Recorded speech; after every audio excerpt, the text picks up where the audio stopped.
ભરૂચમાં વસતા ભોઈ સમાજ દ્વારા ઉજવાતા પરંપરાગત તહેવાર છડી મેઘરાજાના ઉત્સવની ઉજવણી શ્રાવણ વદ સાતમના દિવસથી પ્રારંભ થયો હતો।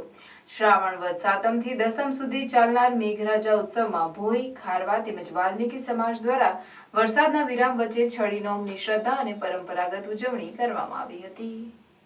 જેમાં ભરૂચના વેજલપુર ખાતેના ઘોઘારાવ મંદિર પાસે છડીને સાતમથી ઝુલાવવામાં આવ્યા બાદ છડી નોમના રોજ છડી યાત્રા પરંપરાગત રીતે કાઢવામાં આવી હતી। છડી એ દેવી પ્રતીક છે, ઐતિહાસિક દંતકથા ધરાવે છે। છડી ઉત્સવના દેવને ઘોઘારાવ તેમજ જાહેર બલિ પણ કહે છે। ઘોઘારાવનો ઉત્સવ ભરૂચમાં સાતમથી નોમ સુધી ધામધૂમથી ઉજવવામાં આવે છે, જેના ભાગરૂપે ખારવા સમાજ દ્વારા ઘોઘારાવના મંદિરે છડી ઉત્સવ નિમિત્તે હગડેટની મેદની વચ્ચે હાથ, ખભો સહિત શરીરના વિવિધ અંગ પર છડી ઝુલાવવામાં આવ્યા બાદ ત્યાંથી આ છડીને છડીદારો ઝુલાવતા ઝુલાવતા નાની બજાર, ચાર રસ્તા, કોઠી રોડ, લાલ બજારના પરંપરાગત રૂટ પરથી દાંડિયા બજારના મંદિરે પહોંચશે, જ્યાં રાતવાસો કરી આ જ રીતે છડી ઝુલાવતા ઝુલાવતા દશમના રોજ પરત વેજલપુર ખાતે આવશે।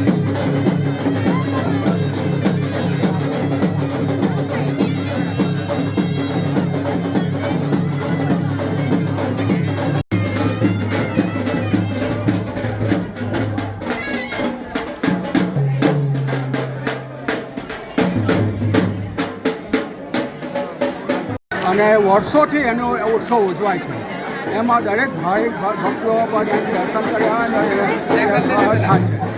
એ ઘણા વર્ષો એ જાગતા દોર છે એ ભગવાને હવે એના પદકના છે જો જાહેર છે અને એનાથી બધા સુખી થાય છે। આ જ રીતે ભોઈ સમાજ દ્વારા ભોઈવાડ ઘોઘારાવ મંદિરથી તેમજ વાલ્મીકી સમાજ દ્વારા પણ લાલ બજારથી છડી યાત્રા કાઢવામાં આવી હતી।